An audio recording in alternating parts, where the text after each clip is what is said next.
Now, moving ahead, I would like to invite Additional Chief Secretary, New and Renewable Energy, Government of Madhya Pradesh, Shri Manu Srivastav, sir, to deliver the presentation. Let us have a huge round of applause to welcome Shri Manu Srivastav, sir, and would like to request to deliver the presentation. माननीय मंत्री महोदय, हमारे लिए बहुत खुशी की बात है कि मंत्रालय के एडिशनल सेक्रेटरी सुदीप जैन जी आज हमारे बीच यहाँ पे हैं। उनका स्वागत करना चाहूँगा मैं राज्य की ओर से। मनोज कुमार जी, अमन, तृप्ता जी सामने हैं यहाँ पर। हमारे तभी एनर्जी और रिन्यूएबल एनर्जी विभाग के सभी मित्रगण और बैंक के ऑफिसर्स भी तमाम हैं और बाकी लोग जो सभी लोग इस सेक्टर में इंटरेस्ट रखते हैं। मैं मेरे ख्याल से सिर्फ कुछ इंटरेस्टिंग प्रोजेक्ट्स के बारे में बात करना चाहूँगा। मेरे ख्याल से जो प्रेजेंटेशन लंबी है, पर हम लोगों ने मध्य प्रदेश में उतनी ज़मीन नहीं है जितनी राजस्थान में है, या गुजरात में जिस तरह की जितनी ज़मीन अवेलेबल है उतनी ज़मीन नहीं है। पर हम लोगों ने हमेशा ये कोशिश की है कि हम interesting projects, innovative projects develop करें। एक हम ये कोशिश कर रहे हैं कि हम अधिक से अधिक जो अपनी एनर्जी की डिमांड है वो सोलर टाइम में उसको पूरा करें। आमतौर पे हमारी थिंकिंग अभी भी थर्मल माइंडसेट की चल रही है कि हम ये कल्पना करते हैं कि अगर 24 घंटे डिमांड कांस्टेंट हो तो ज़िंदगी आसान हो जाएगी। बट शायद हमें अपने थिंकिंग को बदलने की ज़रूरत है कि डिमांड शायद उस समय होनी चाहिए जब एनर्जी अवेलेबल है। तो एक हम लोग ये चेंज कर रहे हैं किस तरह से सप्लाई का टाइम जो है वो चेंज हो। हमने जो नए प्रोजेक्ट्स किए हैं उसमें एक इंटरेस्टिंग इनोवेशन जो हम लोगों ने किया है, रम्स करके जो संस्था डेवलप करके, आमतौर पे पूरे देश में व्यवस्था ही रही है कि सेकी और एनटीपीसी प्रोजेक्ट्स कॉन्सेप्चुलाइज करते हैं, डेवलप करते हैं और सिर्फ लैंड और इंफ्रास्ट्रक्चर का काम जॉइंट वेंचर करता है। परंतु यहाँ पे रम्स पूरा ही काम करता है और इसके बड़े अच्छे नतीजे भी साबित हुए हैं। जब मध्य प्रदेश ने पहला प्रोजेक्ट रीवा की बिडिंग की थी उस समय 4.5 रुपये का टारगेट टैरिफ हुआ करता था, जिसके लिए भारत सरकार की कंपनियां वीजीएफ दिया करती थी। उस समय रीवा में हमें बहुत ही कम टैरिफ प्राप्त हुआ था, 3 रुपये से कम का फर्स्ट ईयर का टैरिफ प्राप्त हुआ था और देशी विदेशी सभी कंपनियों ने उस प्रोजेक्ट में अपना विश्वास प्रदर्शित किया। उसका प्रोजेक्ट के बाद स्टैंडर्ड बिडिंग गाइडलाइंस जारी की गई, जिसके आधार पे सारे प्रोजेक्ट्स अब मध्य प्रदेश में चलते हैं। उसका इनॉग्रेशन माननीय प्रधानमंत्री महोदय ने किया। उसको इंटरनेशनली रिकग्नाइज किया गया है, वर्ल्ड बैंक प्रेसिडेंट अवार्ड उसको मिला। उसकी केस स्टडी हार्वर्ड में है, सिंगापुर मैनेजमेंट यूनिवर्सिटी में है। उसके बाद जो हमारा अगला प्रोजेक्ट था आगर शाजापुर नीमच का, उसमें भी हमें बहुत ही कम टैरिफ प्राप्त हुआ, 2 रुपये 14 पैसे का। और इस साल भी हमें बहुत कम टैरिफ प्राप्त हुआ है, जबकि पूरे देश में 24-25 का अगर देखें तो लोअर मोस्ट टैरिफ 248 का रहा था। मध्य प्रदेश में नीमच में हमने 170 मेगावाट का प्रोजेक्ट लगाया, उसमें सिर्फ 2 रुपये 15 पैसे का टैरिफ हमें मिला है। उसके अलावा ओंकारेश्वर में हम लोगों ने देश की सबसे बड़ी फ्लोटिंग सोलर प्रोजेक्ट किया है, जिसे भी माननीय प्रधानमंत्री महोदय ने लॉन्च किया है। इसका कारण ये नहीं रहा है कि हमारे यहाँ कोई स्टेट सब्सिडी दी जा रही है, यहाँ पे ज़मीन सस्ती है या यहाँ पे रोशनी ज़्यादा है राजस्थान की तुलना में, परंतु हम लोगों ने प्रोजेक्ट्स ऐसे डेवलप किए हैं जिसमें डेवलपर्स को कॉन्फिडेंस रहा है, जिसमें उनके रिस्क कम हुए हैं, जिसके कारण वो कम रेट पे बिजली हमें दे पाए हैं। एक और इनोवेशन हमारा ये रहा है कि हम लोगों ने मध्य प्रदेश के बाहर भी अपनी जिम्मेदारी पूरी की है। हम लोग ये समझते हैं कि जो माननीय प्रधानमंत्री महोदय ने देश की ओर से जो कमिटमेंट किया है इंटरनेशनल लेवल पे, वो सिर्फ भारत सरकार का कमिटमेंट नहीं है, वो सभी राज्यों का कमिटमेंट भी है। तो हमारा पहला प्रोजेक्ट राज्य के अलावा दिल्ली मेट्रो को बिजली देता है और हमारा जो अगला प्रोजेक्ट है वो राज्य के अलावा भारतीय रेल को बिजली दे रहा है, जो उस बिजली को 7 राज्यों में इस्तेमाल कर रहे हैं। इसी दिशा में हमारा जो अगला प्रोजेक्ट है वो बड़ा इंटरेस्टिंग है। हम लोगों ने यूपी से बात की है। यूपी और एमपी की डिमांड कुछ इस तरह से की है कि यूपी की डिमांड जो है वो Q1 Q2 में ज़्यादा है, अप्रैल से सितंबर के दरमियान, और उसके बाद कम है। और मध्य प्रदेश की डिमांड एग्जैक्टली उसकी उल्टी है, हमारी अप्रैल से सितंबर के दरमियान कम है और अक्टूबर से मार्च की अवधि में ज़्यादा है। तो दोनों मिला के लगभग बराबर पड़ती हैं।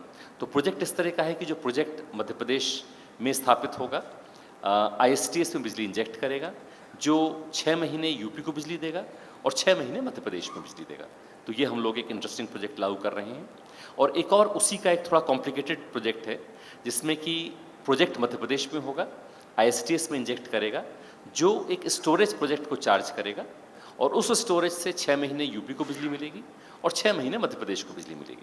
तो एक इंटरेस्टिंग प्रोजेक्ट हम लोग अब डेवलप कर रहे हैं।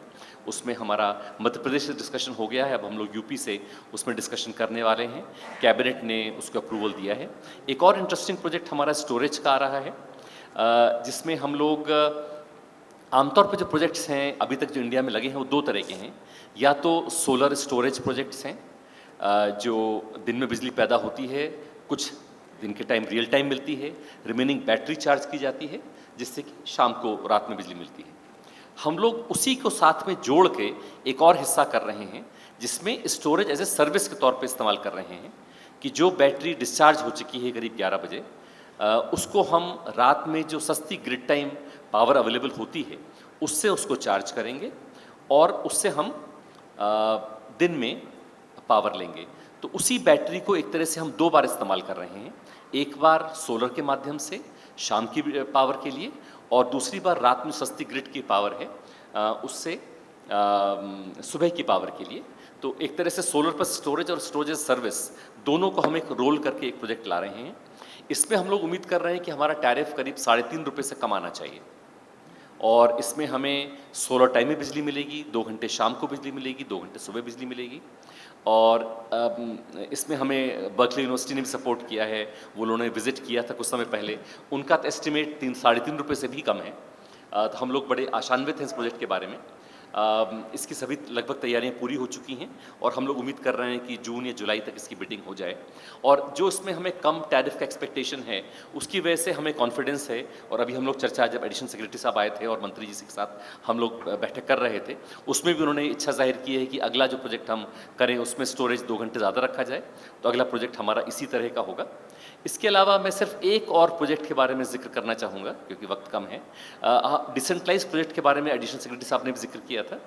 मैं सिर्फ उसके बारे में कुछ जो हम लोग इनोवेशंस कर रहे हैं उसमें बताना चाहूँगा कि कुसुम सी में हम लोग खास तौर पे कुछ इनोवेशंस कर रहे हैं। तो मैं बाकी चीज़ें छोड़ के सीधे उस पर जाना चाहूँगा।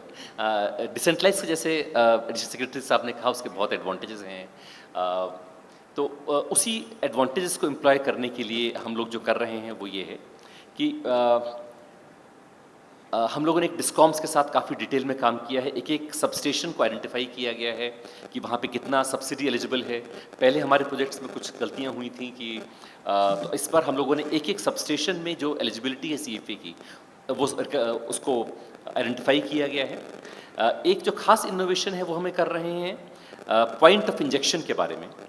आमतौर पे हम सभी लोग जानते हैं कि डिस्कॉम्स में अक्सर सबस्टेशन के नीचे जो लोड है वो सबस्टेशन कैपेसिटी से ज़्यादा होता है, जिसके कारण हमें लोड मैनेज करना पड़ता है। कुछ समय पावर एक फीडर्स में दिया जाता है, कुछ समय शेष फीडर्स में दिया जा रहा है। आमतौर पे जो कन्वेंशनल सॉल्यूशन है वो उसका ये है कि हम एक एडिशनल सबस्टेशन लगाने की बात करते हैं जिसमें करीबन 1 करोड़ का इन्वेस्टमेंट आता है। और हमारे पास, जैसे हम लोग जानते हैं, डिस्कॉम्स में कैपिटल इन्वेस्टमेंट का अभाव है। तो इसमें अगर हम ऊपर से अगर हम बिजली इंजेक्ट करते हैं हाई वोल्टेज साइड पे, उससे जो ओवरलोडिंग है सबस्टेशन की वो यथावत रहेगी, उसमें कुछ एडवांटेज उसमें नहीं मिलेगा।